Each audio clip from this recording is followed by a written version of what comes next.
जय हिंद साथियों। अगर आप कहीं घूमने का मन बना रहे हैं तो आपको महादेव की नगरी वाराणसी स्थित सारनाथ जाना चाहिए।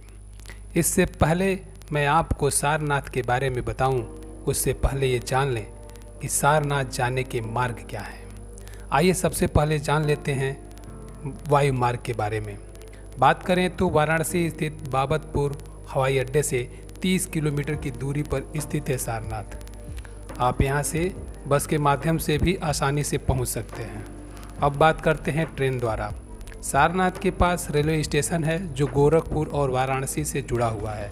आप इस माध्यम से भी यहां पहुंच सकते हैं।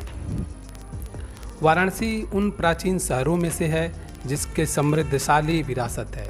गंगा के पावन तट पर बसा ये शहर बौद्ध, हिंदू और जैन समाज के लिए इसका खास स्थान है।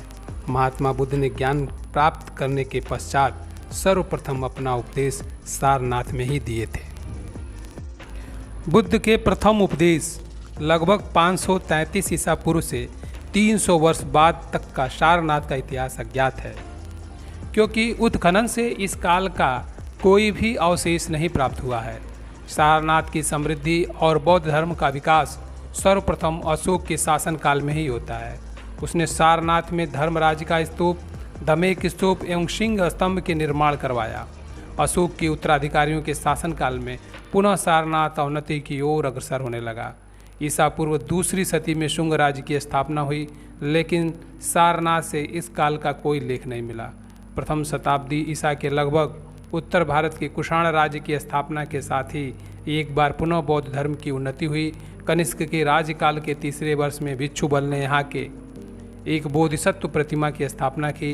कनिष्क ने अपने शासनकाल में न केवल सारनाथ में वरन भारत के विभिन्न भागों में बहुत से विहारों एवं स्तूपों का निर्माण कराया। सारनाथ के इतिहास में सबसे गौरवपूर्ण समय गुप्त काल का था।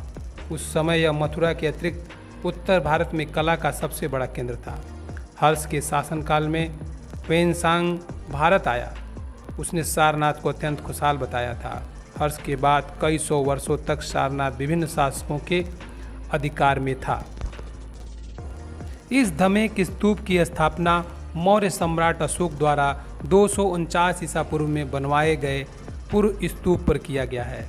इस बेलनाकार स्तूप का आकार व्यास 28 मीटर और ऊंचाई 43.6 मीटर है। धमेक स्तूप को बनवाने में ईंट और रोड़ी पत्थरों का इस्तेमाल किया गया है।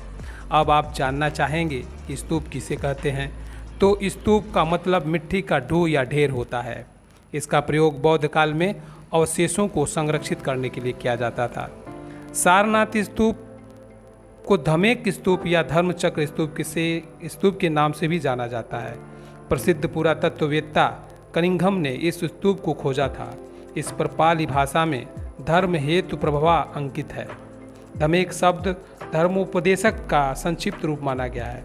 ऐसा माना जाता है महात्मा बुद्ध के पहले उपदेश की वजह से इसका नाम धमेक पड़ा है। यह स्तूप गुप्त काल के समय पूर्ण किया गया था। इस स्तूप की नींव चक्रवर्ती सम्राट अशोक ने रखी थी।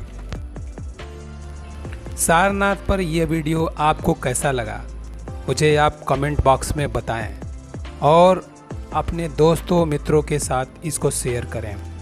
जय हिंद।